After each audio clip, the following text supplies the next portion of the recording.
सुषमा सुबह सुबह शरबत पी रही होती है। तभी उसकी पड़ोसन विमला का आना होता है। हाय सुषमा, कितनी ज्यादा गर्मी है। ये गर्मी तो मेरी जान ही ले लेगी। अपने घर से मैं तेरे घर तक आई हूँ, 2 कदम चली हूँ, ऐसा लग रहा है कि सूरज मुझे जला ही देगा। गर्मी तो है ही ऐसी, क्या ही कर सकते हैं। तू बता, इतनी गर्मी में घर से निकलती ही क्यों है? जान प्यारी है तो घर में ही रहा कर। अरे इतनी जली कटी गर्मी में तेरे से मिलने आई हूँ और तू कह रही है मिलने मत आया कर। कैसा जमाना है। अच्छा ये ले शरबत पी ले, ठंडा ठंडा शरबत बनाया है। इसके बिना तो ऐसा लगता है जैसे अब मौत ही आ जाएगी। वैसे एक बात कहूँ, इस गर्मी में ना खाना अच्छा लग रहा है ना जीना अच्छा लग रहा है। ये गर्मी ना मुझे मार ही डालेगी। सुषमा विमला से बात कर ही रही होती है। तभी सुषमा की बहू काजल ठंडा पानी लेकर आती है। अरे बहू, अच्छा किया तू पानी लेके आ गई ठंडा। मेरा तो गला ही सूख रहा था। तो तुझे कहती तो हूँ, शाम में निकला कर घर से, पूरे दिन घर में ही रहा कर। वैसे भी तेरे बेटे ने तो अभी कुछ समय पहले ही एसी लगवाया है। हाँ, मैंने घर में एसी तो लगवाया है, लेकिन मेरी बहू पूरे टाइम एसी में ही बैठी रहती है। अरे बहू, अब यहाँ खड़ी क्यों है? जा जाकर घर का काम कर ले। काजल अपने कामों में लग जाती है और वहीं विमला और सुषमा इधर उधर की बातचीत कर रहे होते हैं। तभी अचानक काजल किचन से दौड़ते हुए बाथरूम में जाती है और उल्टियां करने लगती है। अरे सुषमा, तेरी बहू को क्या हुआ? ऐसे भागते हुए बाथरूम क्यों गई है? मुझे भी समझ नहीं आया कि ये ऐसे दौड़ते हुए बाथरूम में क्यों गई। चल चल कर देखते हैं आखिर हुआ क्या है। इतना कहने के बाद विमला और सुषमा काजल के पीछे बाथरूम में जाती हैं, तो वह देखती है कि काजल तेज तेज उल्टियां कर रही है। वैसे अभी तेरी बहू को शादी किए हुए 6 महीने हुए हैं। लगता है तेरी बहू ना खुशखबरी देने वाली है। इसका मतलब मैं दादी बनने वाली हूँ। अरे ये तो बड़ी खुशी की बात है। हाँ सुषमा, जरा तू अपनी बहू को ठंडा पानी पिला दे और हवा खिला। इतनी गर्मी हो रही है बाहर तो। सुषमा अपनी बहू को ठंडा पानी लाकर देती है और ठंडा पानी पीकर काजल को थोड़ी राहत मिलती है। थोड़ी देर बाद काजल हॉल में पंखे के नीचे बैठ जाती है। अरे बहू, अपना ना तुझे ध्यान रखना होगा, वो भी इस गर्मी में, क्योंकि तेरे अंदर एक जान पल रही है। हाँ बहू, अब तुझे खास ध्यान रखना होगा, क्योंकि गर्मी भी इतनी ज्यादा है और इस गर्मी में तुझे काफी दिक्कत भी होगी। सुषमा की बहू 4 महीने की प्रेग्नेंट थी और जब सुषमा को अपनी बहू के गर्भवती होने की बात पता चलती है तो वह अपनी बहू का खास ध्यान रखती है। इस गर्मी में काजल को बहुत सी दिक्कत आने वाली थी, लेकिन जैसे जैसे समय बीत रहा था वैसे वैसे काजल और भी आलसी होती जा रही थी। बहू, इस हालत में थोड़ा चलना फिरना भी होता है। मैं समझती हूँ गर्मी ज्यादा है, लेकिन इसका मतलब ये नहीं कि तू पूरे दिन सोती रहेगी। माँ जी, मुझे ना गर्मी बर्दाश्त नहीं हो रही है और बस मेरा मन कर रहा है कि मैं ठंडे पानी से नहाती रहूं और ठंडी ठंडी चीजें खाऊं। अब क्या कर सकते हैं बहू, इस गर्मी में तेरी डिलीवरी हुई तो और भी दिक्कत आएगी। अभी तो 1-2 महीना और तुझे जिल्लतें सहनी पड़ेगी। माँ जी, मुझे ये गर्मी बर्दाश्त नहीं हो रही है।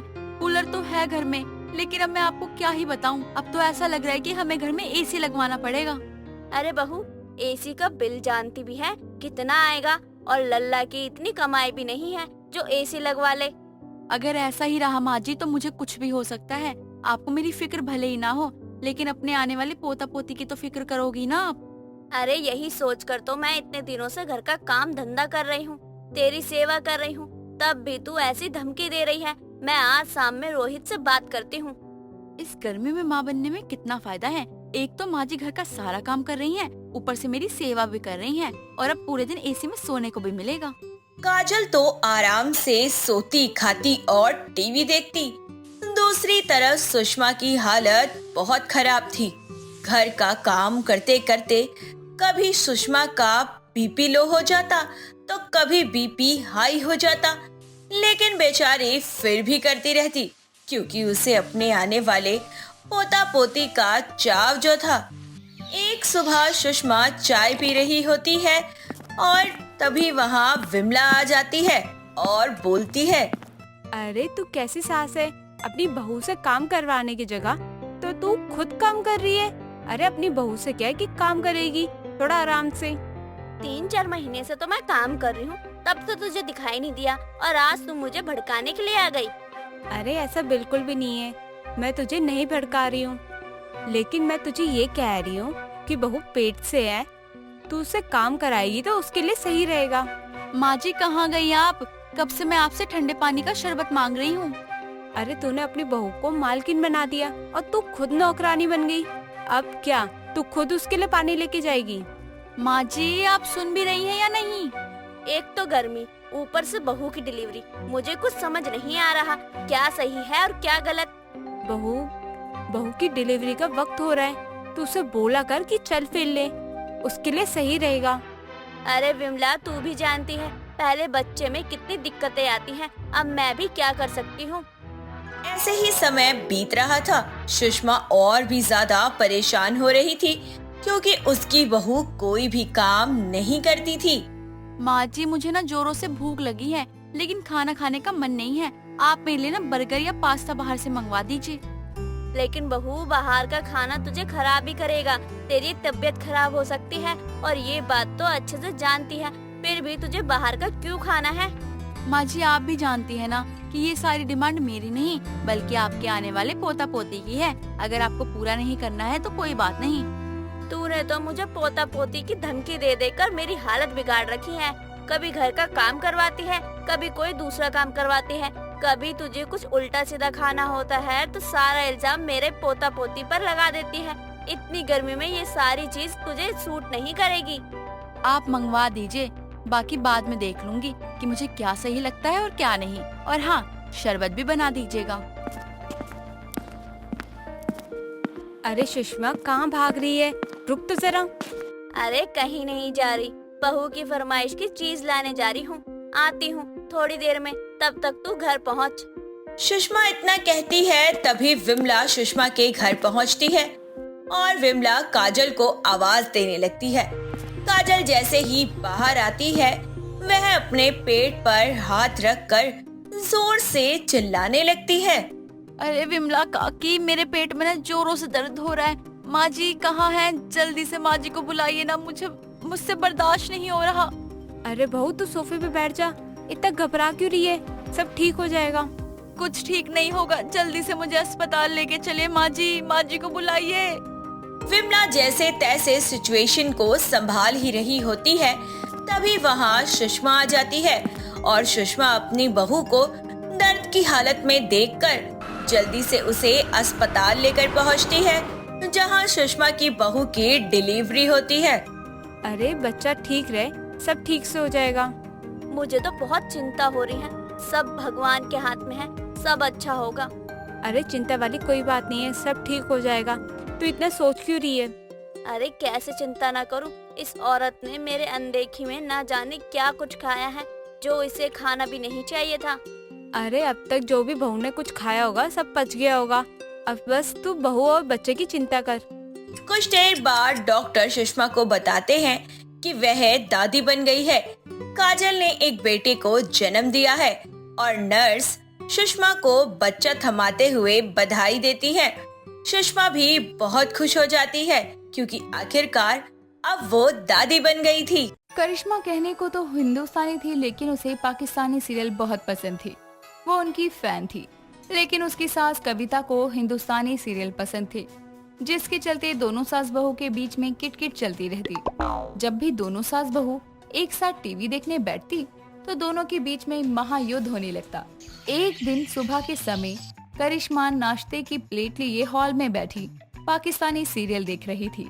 तभी उसकी सास कविता वहाँ आती है। ला दे रिमोट, बहुत देर से देख रही है तू सीरियल, अब मेरा टाइम है टीवी देखने का, तेरा टाइम खत्म। माँ जी बस थोड़ी देर रुक जाइए, मेरे सीरियल का ये लास्ट एपिसोड चल रहा है, अभी खत्म हो जाएगा थोड़ी देर में, उसके बाद आप पूरे दिन टीवी देख लेना, मैं आपको पूरे दिन परेशान नहीं करूँगी, पक्का। नहीं, मेरे सीरियल का भी टाइम हो गया है, अब मैं तुझे रिमोट हाथ भी न लगाने दूं। टीवी देखना तो दूर की बात है, अभी तक तेरा नाश्ता खत्म नहीं हुआ है, इतनी देर से लेकर बैठी हुई है। आपसे मेरी खुशी नहीं देखी जाती ना माँ जी। आपको पता है कि मुझे पाकिस्तानी सीरियल कितना पसंद है। मैं पाकिस्तान सीरियल की फैन हूँ। उसके बाद भी अब उसी टाइम अपना सीरियल देखना होता है क्या? आप थोड़ी देर बाद नहीं देख सकती? बहू, यही चीज मैं भी बोल सकती हूँ, क्योंकि मैं तेरी सास हूँ। तू मेरी सास नहीं, और यहाँ वही होगा जो मैं बोलूँगी। अब जाकर मेरे लिए 1 कप चाय बना कर ला और रसोई की सफाई कर। अपनी सास की बात सुनकर करिश्मा गुस्से में रसोई में चली जाती है और चाय चढ़ाकर अपने फोन में पाकिस्तानी सीरियल देखने लगती है। सीरियल देखते टाइम तो वो इतना खो जाती है कि उसे ध्यान ही नहीं रहता कि उसने चाय चढ़ाई है और सारी चाय जल जाती है, जिसकी बदबू पूरे घर में फैल जाती है और कविता रसोई में आती है। सत्यानाश हो तेरे पाकिस्तानी सीरियल का। उसके आगे तुझे कुछ दिखाई ही नहीं देता है। ना जाने कौन सा अमृत मिलता है तुझे देखने में। माँ जी, मारा क्यों? किया क्या है मैंने? आप ये मत भूलिए कि मैं कोई छोटी बच्ची नहीं हूँ, बल्कि आपके घर की बहू हूँ, बहू। अब जब देखो छोटी बच्ची समझकर मुझे मारती ही रहती हैं। तेरी हरकतें छोटी बच्चियों वाली ही है। जरा गैस की तरफ नजर डाल, फोन से हटाकर।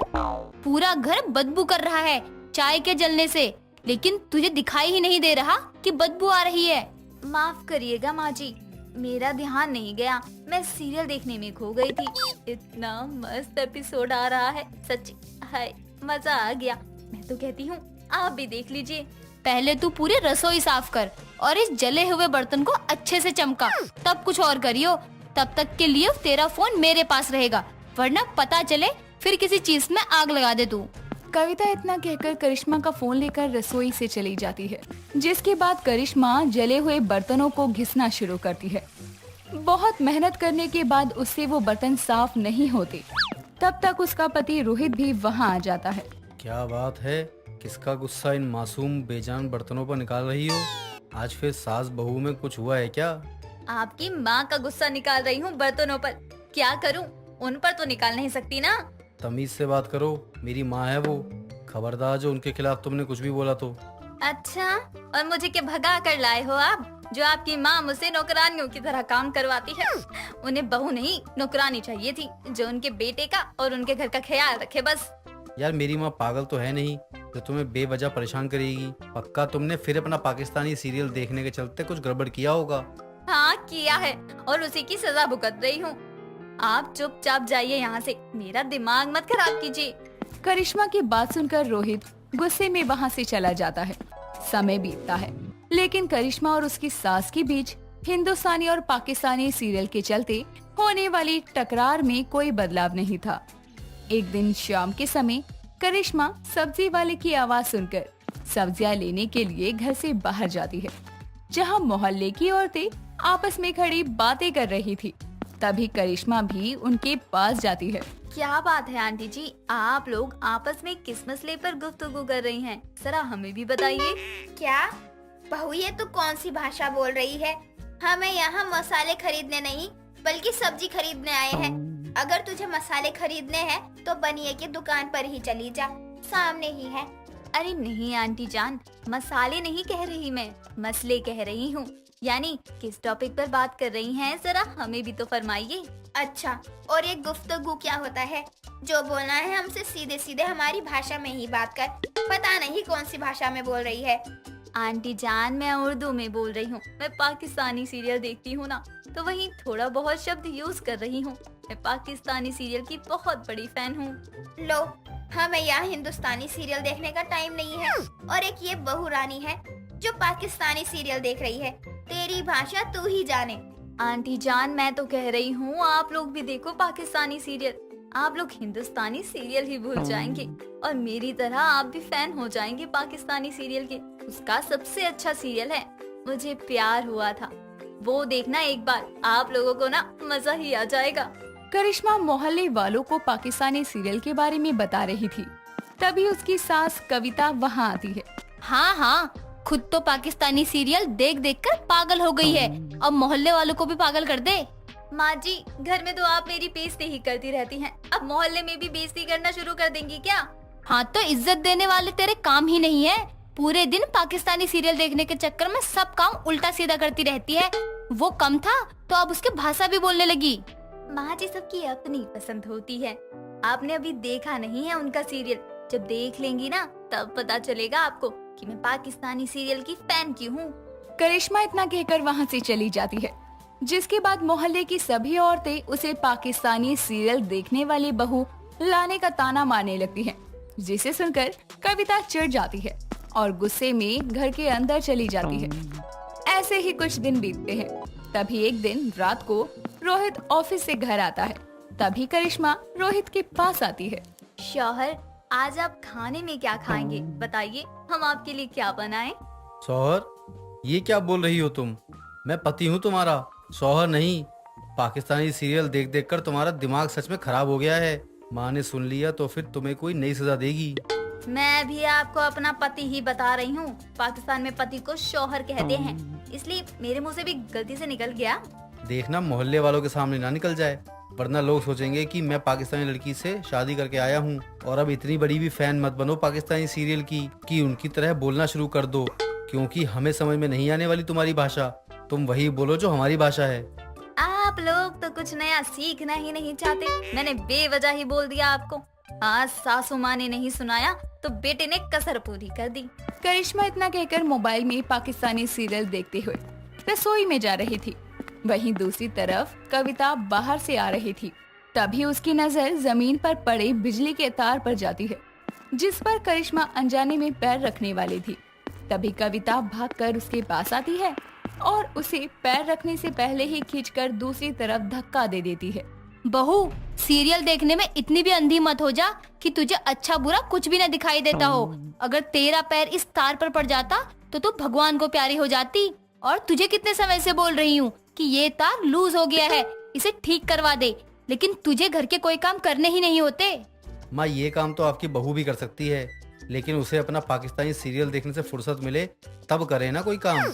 उसे तो बस सीरियल देखना है, फिर चाहे टीवी पर हो या फोन पर। ये तेरा काम है, उसका नहीं है। कुछ जिम्मेदारियाँ घर की तरफ भी होती है। सिर्फ ऑफिस में जाकर कुर्सियाँ तोड़ने से कुछ नहीं होता।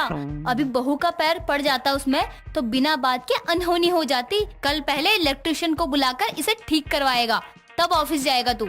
अपनी सास को अपनी इतनी फिक्र करते देखकर करिश्मा की सारी गलतफहमी दूर हो जाती है कि उसकी सास उसे पसंद नहीं करती और उसे अपनी सास के साथ किए गए बर्ताव पर बहुत अफसोस होता है। जिसके बाद वो अपनी सास से अपनी गलती की माफी मांगती है और अपनी पाकिस्तानी सीरियल देखने के साथ साथ हिंदुस्तानी सीरियल देखना भी शुरू कर देती है, जिससे दोनों सास बहू में होने वाली नोकझोंक काफी हद तक कम हो जाती है। मोनिका और राहुल के पापा एक दूसरे के बहुत अच्छे दोस्त थे। मोनिका और राहुल बचपन से ही एक दूसरे के साथ खेलते हुए बड़े हुए थे।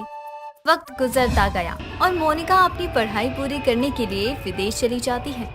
कुछ सालों बाद मोनिका अपनी पढ़ाई पूरी करके अपने देश वापस आती है। राहुल को ये बात जब पता चलती है तो वो मोनिका से मिलने के लिए एयरपोर्ट आता है। लेकिन जब राहुल एयरपोर्ट आता है तो वो देखता है कि मोनिका के पिता पहले से ही वहाँ मौजूद हैं। इसलिए वो दूर से ही मोनिका को देख लेता है। एक दिन मोनिका बस स्टैंड पर खड़ी थी, तभी वहाँ से राहुल गुजरता है और उसे देखकर कहता है, तुम यहाँ किसका इंतजार कर रही हो? चलो मैं तुम्हें आगे तक छोड़ देता हूँ। तुम कौन हो? मैं तुम्हें नहीं जानती। मैं राहुल, तुम्हारे बचपन का दोस्त। हम दोनों साथ में खेला करते थे। कुछ याद आया तुम्हें? अरे हाँ, तुम मेरे पापा के दोस्त के बेटे हो ना। तुम तो काफी हैंडसम हो गए हो और पर्सनैलिटी भी काफी अच्छी है तुम्हारी। Thank you. वैसे तुम यहाँ कर क्या रही हो? मैं बस का वेट कर रही हूँ। काफी देर से कोई भी बस नहीं आई है। अगर तुम्हें बुरा ना लगे तो तुम मुझे आगे तक छोड़ दोगे? अरे इसमें बुरा मानने वाली कौन सी बात है? तुम्हें कभी भी कोई भी काम हो तो मुझे बोल देना। वैसे तुम्हें जाना कहाँ है ये तो बताओ पहले मुझे। मैं इंटरव्यू के लिए जा रही हूँ। मेरी पढ़ाई तो पूरी हो गई है, तो बस अब जॉब करना है। वैसे तुम क्या कर रहे हो?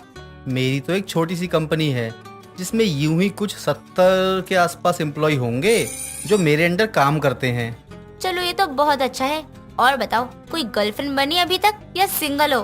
गर्लफ्रेंड तो नहीं है, लेकिन मैं एक लड़की से बहुत प्यार करता हूँ। अभी तक प्रपोज नहीं किया है, लेकिन सोच रहा हूँ कि जितना जल्दी हो सके उसे बोल दूँ कि मैं उससे कितना प्यार करता हूँ। अरे तो इतना लेट क्यों लगा रहे हो? जब उसको कोई और पटा लेगा तब बोलोगे क्या? लेट इसलिए क्योंकि वो मुझसे बहुत दूर रहती थी, लेकिन अब वो मेरे पास आ गई है, एक अच्छा दिन देखकर उसको प्रपोज कर दूंगा। राहुल और मोनिका बहुत सारी बातें करते हैं और कुछ ही देर बाद मोनिका का इंटरव्यू का लोकेशन आ जाता है। राहुल उसे छोड़कर वहां से चला जाता है।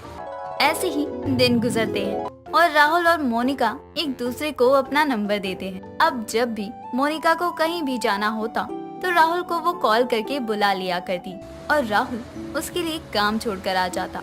ऐसे ही एक दिन मोनिका राहुल को कॉल करके बुलाती है।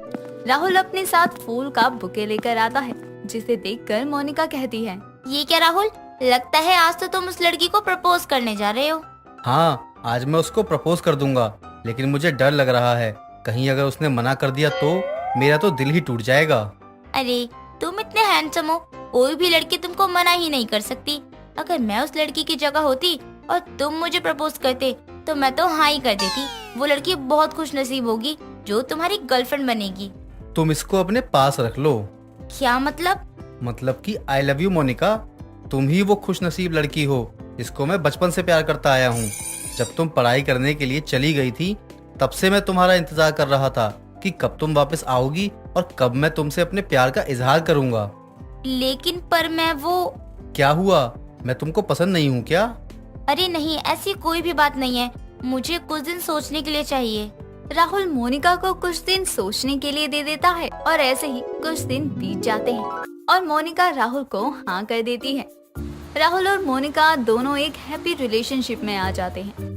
ऐसे ही कुछ महीने बीतते हैं और मोनिका राहुल से बहुत डिमांड करती है। एक दिन राहुल, मोनिका और राहुल का दोस्त तीनों ही एक मार्केट में घूम रहे थे। तभी मोनिका की नजर एक सुंदर सी ड्रेस पर जाती है और मोनिका उसे लेने की जिद करती है, जिसे देखकर रोहित कहता है, भाई एक बात बोलो, तेरी गर्लफ्रेंड ना तो उससे कुछ ज्यादा ही डिमांड नहीं करती है? नहीं भाई, ऐसा कुछ नहीं है, और वैसे भी जो मेरा है वो उसका भी तो है ना। अगर वो कुछ मांग भी रही है तो उसमें दिक्कत क्या है, ये तो मेरा फर्ज है। और वैसे भी मैं उसको खुश देखना चाहता हूँ, इसलिए मैं उसकी सारी डिमांड्स पूरी करता हूँ। फिर भी ना थोड़ा देख कर, मुझे तो इस लड़की पे ना कभी कभी ना बहुत शक होता है, कहीं तेरे साथ कोई धोखा ना कर दे। तू ना फिर बाद में पछताएगा, रोएगा, और मैं तुझे रोते हुए नहीं देख सकता भाई। नहीं यार, ऐसा कुछ भी नहीं होगा, तू चिंता मत कर। राहुल रोहित की बात नहीं मानता और उसकी बातों को हमेशा अनसुना करता है। ऐसे ही वक्त गुजर जाता है और मोनिका को अपने ही ऑफिस में अपने मैनेजर पंकज से प्यार हो जाता है, लेकिन ये बात वो राहुल को नहीं बताती। ऐसे ही एक दिन मोनिका राहुल के पास जाती है।